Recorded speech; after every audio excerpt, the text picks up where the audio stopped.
House of Folk, the junior team, Auroras, the second team, and the juvenile side, Royal Oaks. So this facility is supposed to, at any one time, be capable of accommodating all the players. Of course, the young ones will be there. The Auroras folks will be there. We expect it to serve more than House of Folk. It can serve the nation.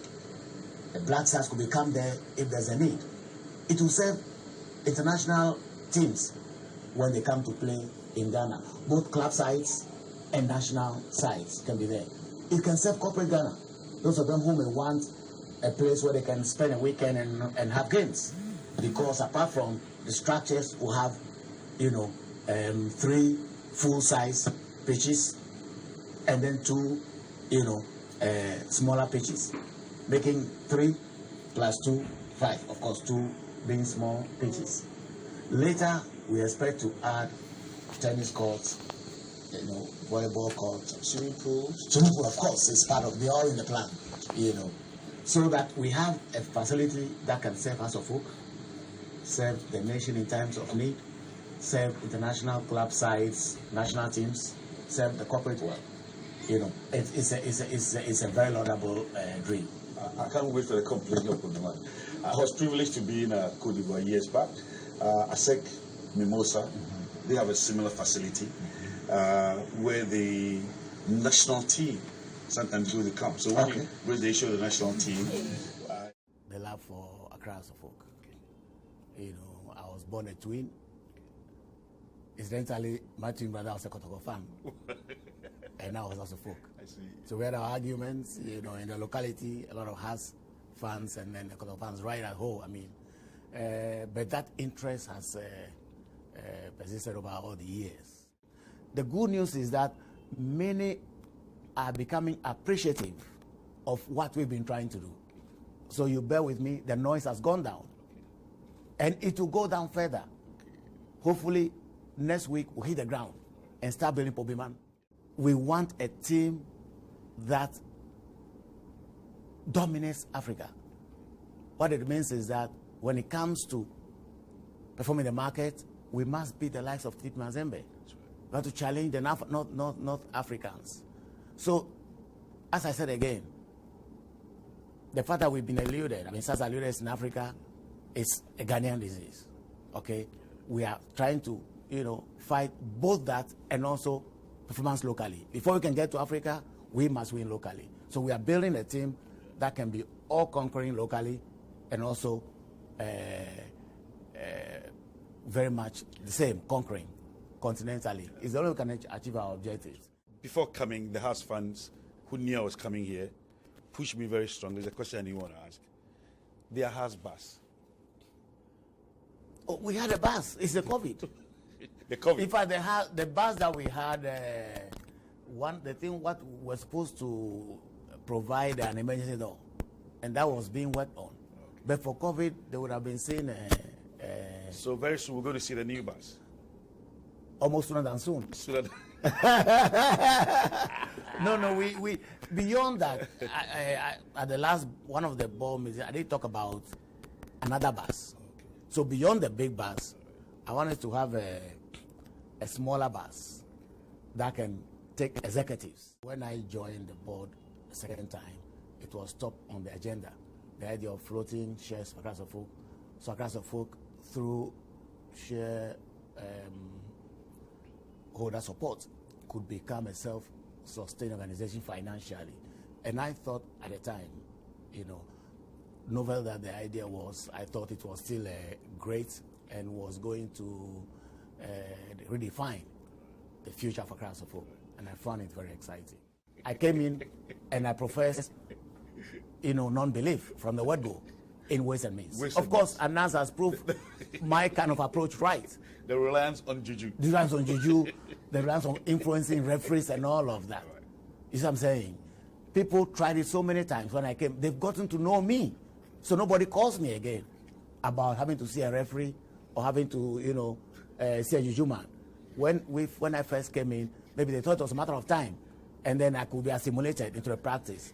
But they've come to see that Togbe is unwavering when it comes to those matters. I know it's taken a long time to get here, but since we started, everything has been going really, really well.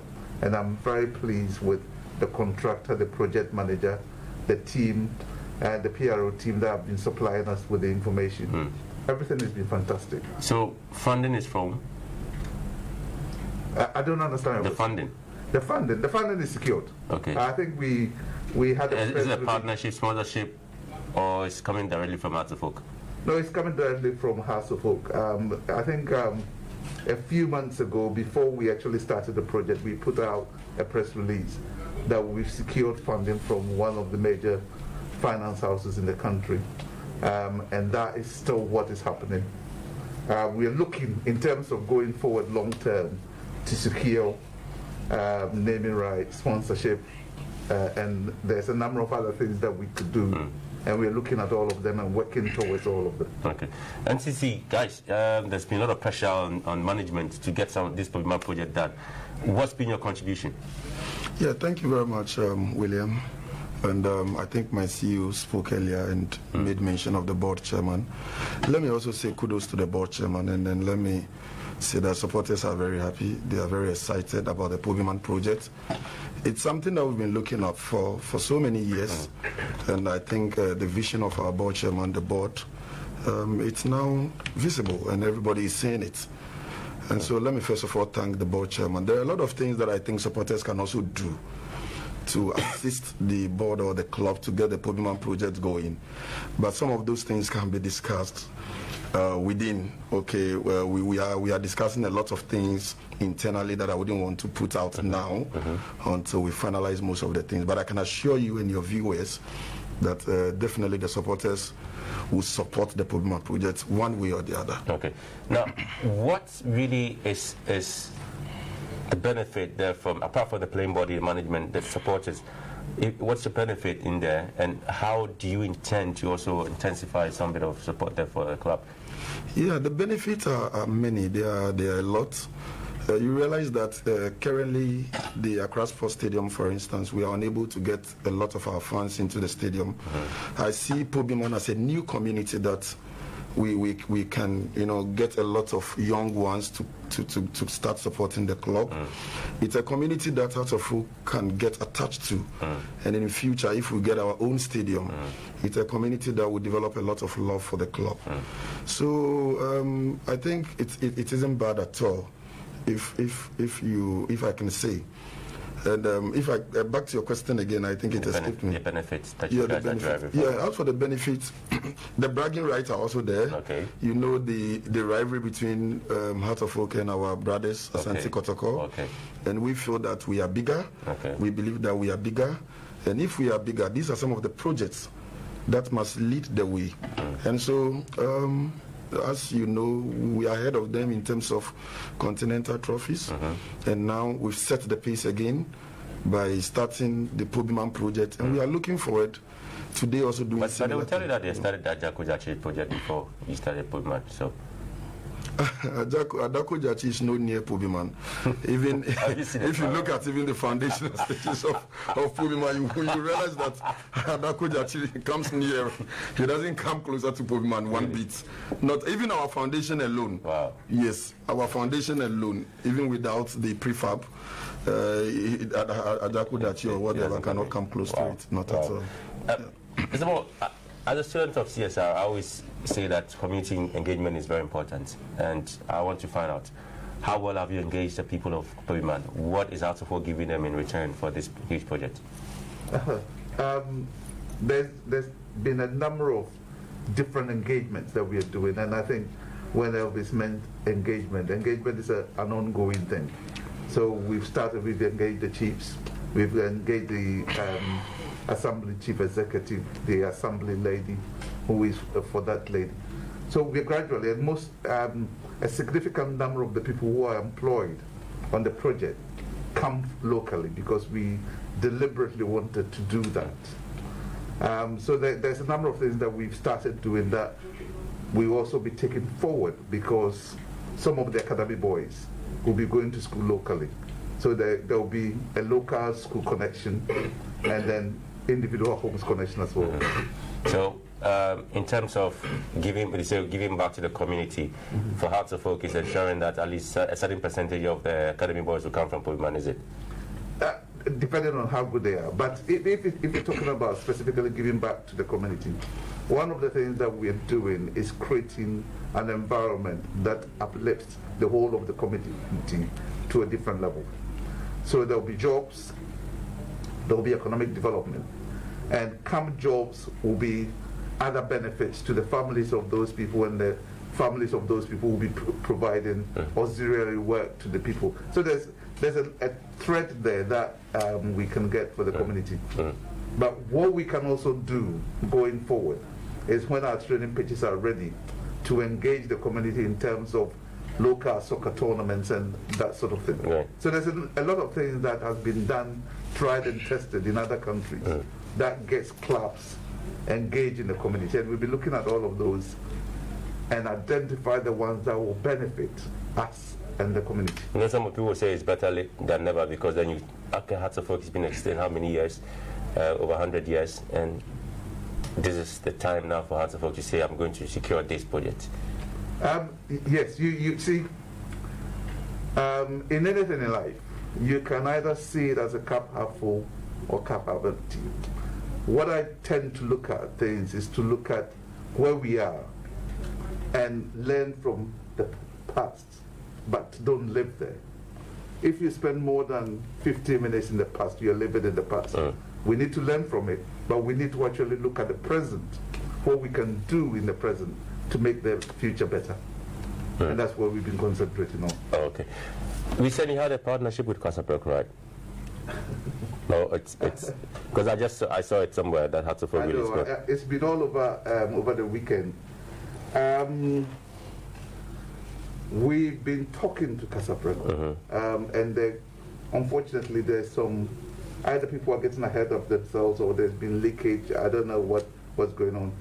When the deal is settled with any sponsorship, we'll be the first to know, because we're always proud when we get a deal, because the deal brings both commercial and business benefits to us. So we are not going to sign a deal and then put it in a closet and hide it. So once the deal is ready, we'll be here to talk about it. Okay, so it's not yet ready. I didn't want to answer the Prampram question. Okay, now I'm coming to you. Yeah. Over the last couple of days or weeks, it's been talk about Hearts of Oak letting some players go. And one name that probably shook the foundation, perhaps, of the football fraternity was one player that Hearts of Oak held so much in high esteem, Joseph Iso. But I mean, the other players are equally important. But obviously, there was a name that was much of an household. I'm hearing, picking signals that in as much as management made the decision, since the press release out there, the NCC also wants to engage the player to see if they can talk management out of him and coming back to the club. Is it true? Thank you. I think the NCC hasn't met the player, so that claim will be false. Okay. But some members of the NCC may have, called the player on phone to speak to him, for him to either rescind his decision to get back to the club. And I think that is not bad, okay, because at the end of the day, we're all trying to get the best for Hearts of Oak. Okay. But I can tell you that the NCC as a body hasn't met the boy yet officially to discuss anything. What we must all know is that it is the responsibility of management, okay, to negotiate players' contracts or to extend their contracts. And as and when there are difficulties, if management wants to include the supporters' leadership, it is also allowed. But then we must allow management to do their work. We must support them, and at the end of the day, we all move forward. But I can assure you that Joseph Eso is a player that we, the fans, love a lot, and we would have loved that he will stay with us. Okay. Yeah. So at this, there's no engagement with the player from your end? From the supporters' end? Yeah. No, I think the player is still engaging management, probably there were few itches here and there, and I don't think it is the right time for the supporters to get involved. If management is unable to complete whatever they are doing and management wants us to get involved, it is management who must throw a hand to us that they want us to also talk to the player. But at this moment, it will be unfair for us to start talking to the player, and we don't want that conflict between the supporters and the management. There is a line between what we do and what the management also does. And that is why, as the chairman of the NCC, I represent the supporters on the board. So that whatever entails at the board level, I also get to know about it. And I know that we've been talking to the player as to whether the so player... you've been talking to the player as an individual members of the NCC or the entire NCC? No, I know individuals talk to him. You know, locally it happens where most of our supporters like to talk to players, what is happening, and this sometimes it brings a lot of falsehoods. So I know for a fact that some supporters talk to the player, including leadership, myself. Sometimes I pick a phone and call him to find out what is going on. But the point I'm trying to make is that it is the responsibility of management to engage the players. If we want to be very professional in what we do, it is their responsibility. But if in case management wants us to get involved, it is management that has to invite us into it. And then we can also find a way to convince the player to get back. But at this moment, I can't tell fully whether the player still has a chance to don the rainbow jersey or he wouldn't be able to come back. I can't tell. Because I know management are still talking to him. But it's more, management took a decision. A decisive one. I mean, basically came out with a statement. Clearly, these players are out of the club. I mean, it's a case of, I just want to start a renewal of contracts, which didn't go well, and for that matter, a decision had to be taken, or that management tried to engage the player, and some of them, they also came out to say that maybe I'm not interested in renewing my contract, or I'm demanding so much that management felt that we can't meet your demands, so we part ways. Okay, let me. I think the first question that, or the preamble to the question, either I didn't understand it or it was not clear to me. Management at no time said to us that we didn't want you to go, right? It was the player that said he wanted to leave, right? So it wasn't management that said the player should go. Okay. I think I need to make... So then I was trying to say that when the press release came, it was a decision from management. When we brought the press release, we said it was a mutual decision. Okay. Because at that meeting, it wasn't just me that was there. The head coach was also there. And the player said he wanted to leave. Okay. So that was what happened. As to what subsequently has happened, I don't think it would be fair for me to talk about it on air. I have 28 other first team players. I've got 25 RS players, and I have conversations with a number of them. And at the moment, I'm in negotiations with about 5 of the senior players. I have to have their confidence that when we have a conversation in private, it stays private. All I'll say, and everything I've been talking about this particular issue, is that there are a lot of people who have gone on social media, on air, on the radio, and said that they know the facts, but most of what they call the facts are false facts. Right? The truth is only one, right? And the boy knows the truth, and I know the truth, and the people who are in the room also know the truth. So management is still engaging him? I can't talk about individual players. I can always... Because that's the issue that's probably running. And you see, it becomes an issue where people want to know Hartlepool decision plus what the boy is saying. As an entity, I know Hartlepool is not obligated to speak to anybody regarding that. That's entirely management decision, basically. But in terms of reputational damage or whatever, you don't want to go there. You probably want to put the facts on the ground and then let sleeping dogs lie.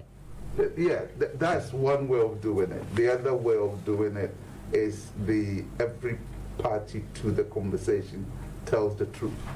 And then you don't have these false information roaming around us, facts. As a club, as a big club, as we always call ourselves, no one person, including myself, is more important than the club itself, because the club was there before I was born. It will be there by the time I leave the club and by the time I depart from this earth. So there's a number of things that we need to take into consideration. I cannot talk about